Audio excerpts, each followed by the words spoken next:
All right, first and foremost, I want to give all glory, honor, and praise unto my power, Yahweh, by Hashem Yahushai. Shalom to the elders of GMS who I do learn from. Today's lesson, right, I have an article, right here pulled up from CBS News, right? Ultimately, man, just showing you the state of these Babylonians, these Americans, right? They're in dire straits right now. And ultimately, it's due to their wickedness.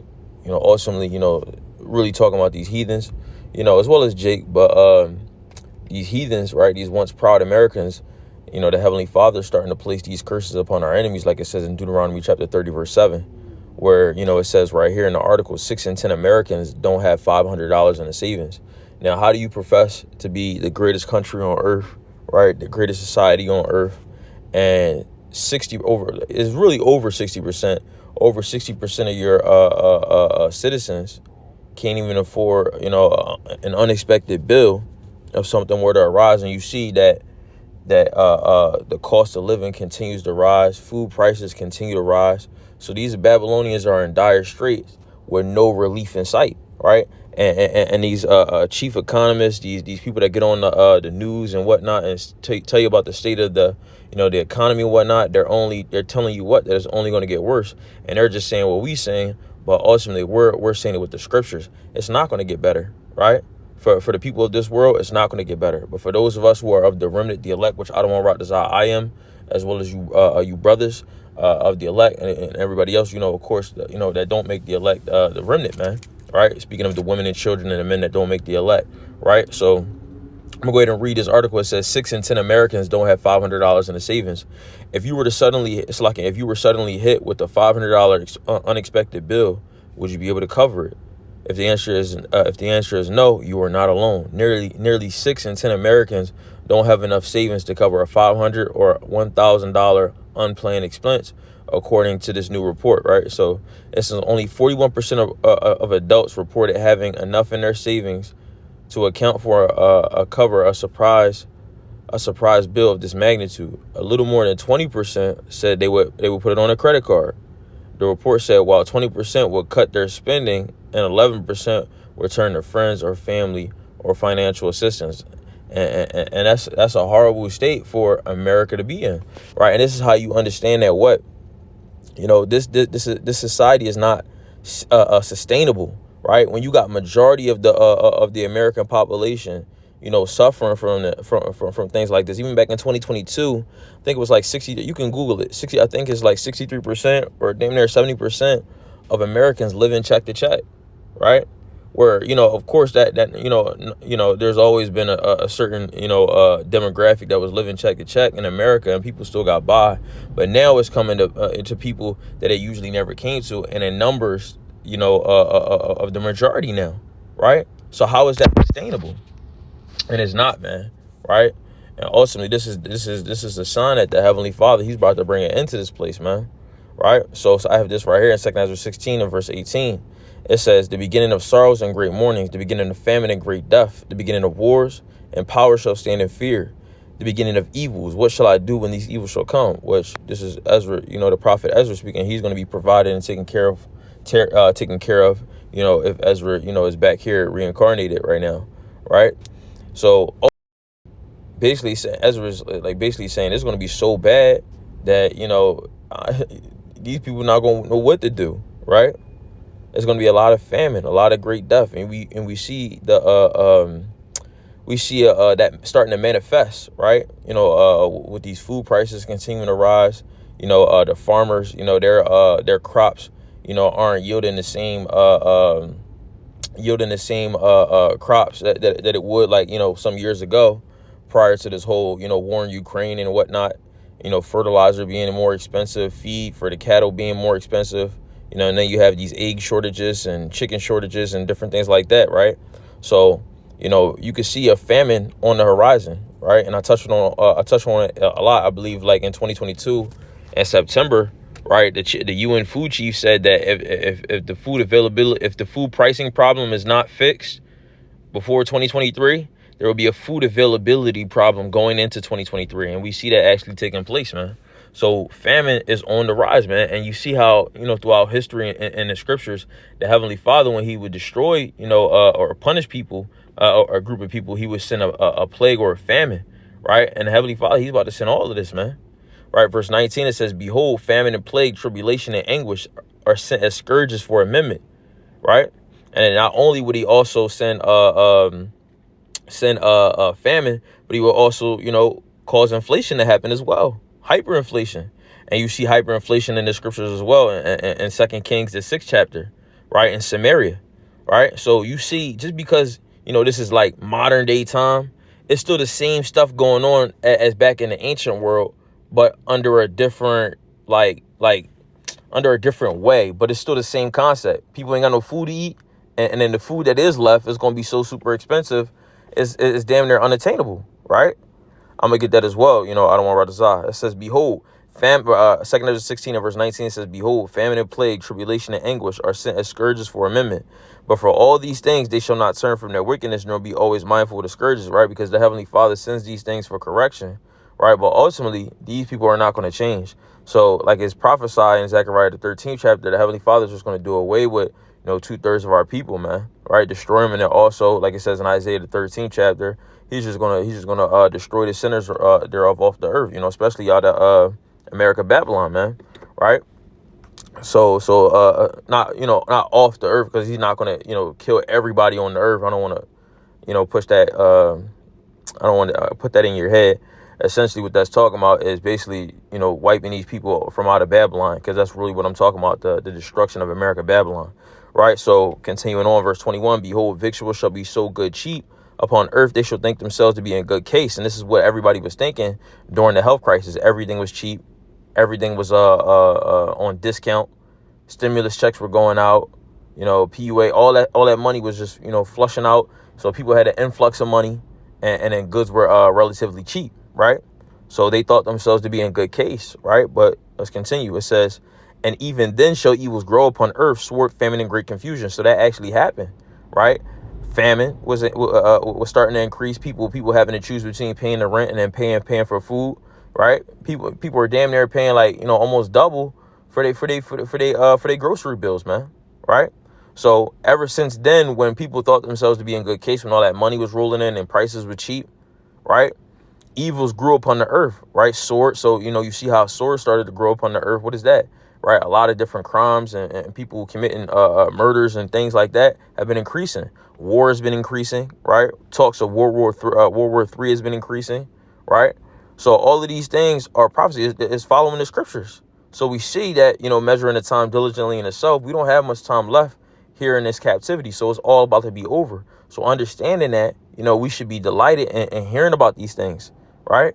Because okay, yeah, some of us might be suffering from certain of those things, but the Heavenly Father is going to give you your daily bread. As long as you're doing what you're supposed to do for the Heavenly Father, he's going to give you your daily bread. I'm gonna come right back here because I want to grab that for you, right? Because I don't want brothers and sisters saying, oh well, shit, I might be in that situation too. But ultimately, if you're a sincere believer, you're going to be taken care of. Why do I say that? Psalm chapter 37 verse 25, right? It says, I have been young. This is King David. I've been young and now I'm old. Yet have I never seen the righteous forsaken, nor his seed begging bread. The Heavenly Father is going to make sure we got our daily bread, man. He's going to make sure we got everything that we need, right? So all of these judgments, they're coming upon this place for the wicked sake, right? For our sake, the Heavenly Father has not appointed us to wrath, but to obtain salvation. So we don't have anything to fear as long as we're doing what we're supposed to do for the Heavenly Father, while Yahweh Shah, our trust is in them, right? Because like it says right here in Proverbs the 30th chapter, Proverbs chapter 30 verse 5, it says every word of the Heavenly Father is pure. So it's pure, it's true. You can trust in it. It's no guile, it's not deceptive, right? So if the scriptures tell you that what his servant shall eat, like it says in Isaiah the 65th chapter, right? I believe that's 13, right? Isaiah 65 and 13, if his servant shall eat and everybody else is going to be hungry, then you can take that to the bank, right? Because every word of the Heavenly Father is pure. But ultimately, you have to be a servant of the Heavenly Father. And what does a servant do? It's master's will. And when a servant doesn't do the master's will, what happens? He gets fired and he is no longer a servant. Therefore, he is not under the benefits package of that employer, right? Which is who? The Heavenly Father, right? He like in a sense, in a nutshell, the Heavenly Father, we're his servants, you see? right? So it says, every word of the Heavenly Father is pure. He is a shield unto them that put their trust in him. So if you put your trust in the Heavenly Father, Yahweh Shai, by doing his will, right, what's going to happen? He's going to be a shield unto you. What does a shield do? A shield is for protection. So when we talk about these different things, don't get afraid, or even if the situation might apply to you, right, in a sense where, you might not have, some money and everything like that to take care of certain, you might be struggling a little bit. Listen, the Heavenly Father is going to see you through whatever you got to go through, on this side. As long as you doing what you got to do, he's going to hold up his end of the bargain. Not bargain, but he's going to hold up what he said he's going to do, right? The Heavenly Father is not a man that he should lie, right? So these things are coming upon these people, right? I forget where that's at in the book of Sirach. I think it's in like the 30s or maybe the 40s, something like that. For these plagues came the wicked, something like that. Second Ezra chapter 16 and verse 21 says, behold, victuals are like goods and things like that. So be so good cheap upon earth, they shall think themselves to be in good case, and even then shall evils grow upon earth, sword, famine, and great confusion. That's what we see happening. For many of them that dwell upon earth shall perish of famine, and the others that escape the hunger shall the sword destroy. Right? That's the point. That's what's going to happen, man. Right? And we see that the Heavenly Father, he's increasing this and he's speeding this up. Why? Because like it says right here, Second Ezra chapter 16, right? And in verse 37, it says, behold, the plagues draw nigh. These are plagues, man. Right? Famine, pestilence, all those different things, war, right? So it says, behold, the plagues draw nigh and are not slack, right? That's the point. They're not slacking. They're not tarrying. They're coming speedily. Every day is something. Every week is something. You see what I'm saying? And this is beautiful, because that means that the Heavenly Father, he's making good on his promise to hasten the day, right? And that's what we're looking for, right? So I'm going to skip down to verse 30, right? At 39, it says, even so shall not the plagues be slack to come upon earth, and the world shall mourn, and sorrow shall come upon it on every side. This is what America's feeling. Every side, the supply chain is still jacked up. The food pricing problem, food availability problem right now is all jacked up. America, is on the brink of World War III. Its allies are turning against it. The dollar is starting to be inflated. It's starting to have all this inflation, right? They got some stuff going on with the petrodollar, where basically the American dollar really isn't backed by gold, right? So what these other nations would do is Saudi Arabia will only deal in American dollars. Right. So the fact of the matter is, like, when they would actually stock up on these American dollars to trade in oil, right, they would know that, all right, if I at least have these American dollars, is at least worth something, I can get oil for it. But if Saudi Arabia is willing to take other currencies, right, other than the American dollar, now these other countries might, they'll actually feel like, what's the point of me dealing with the American dollar, if I can get oil in my currency or another currency? You see what I'm saying? So now America is losing that hegemony of saying that, if you don't deal with us, then we can cut you out of getting some oil or whatever, blase, of that whole financial like type of warfare, right? So we see that America is going down on every side. The Heavenly Father is causing this place to just deteriorate, and this is beautiful, right? Because this is what brothers have been prophesying about, right? This is what the Heavenly Father has had us prophesy about, man, right? So America, man, is finished. Brothers and sisters, we got a lot to look forward to, man. Right? And ultimately the Heavenly Father, he's bringing this place down, man. It's nothing that America can do to actually, resuscitate itself, man.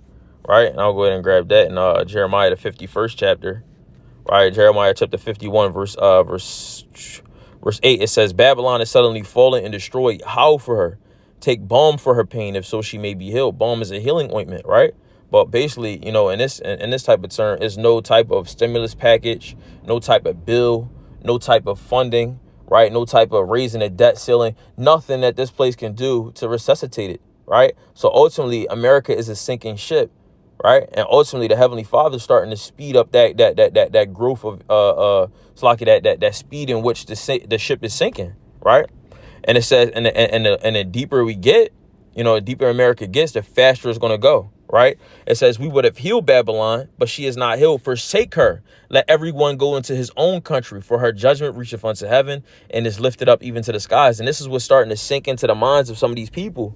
Some of these people are actually starting to realize, man, America's finished, right? It's better off in my home country. Let me go back home, right? I came over here for the American dream. This is a nightmare. Right. That's what a lot of these people, that's the sentiment, for some of these people. Now, you still have some people that are actually still juiced in to this whole American nightmare, this American dream, or this whole American lie, right? But ultimately, that's gonna be the end result, man. Everybody just gonna want to be done with this place, and then the people that are here just gonna get caught up in the America's judgment.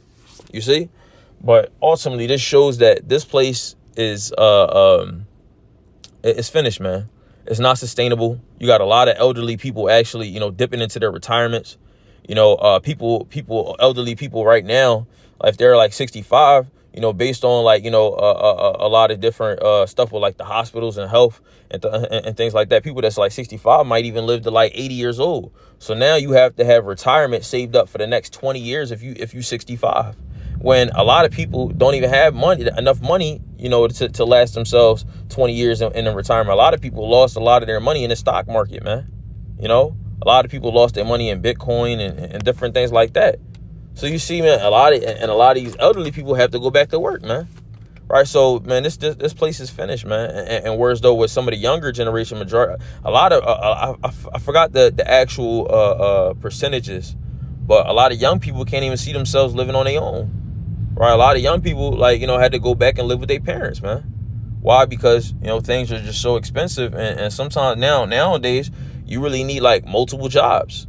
That's how bad it's living. That's how bad it is in American society, where, just working one job oftentimes just doesn't cover the essential bills, man. So America doesn't have a future. When you logically look at it and you see exactly and examine the situation for what it is and what's going on scripturally, first and foremost, and then also, carnally speaking, like of looking at the state of the economy and everything like that, you'll understand. And if the spirit dealing with you, you're going to understand that this place is through.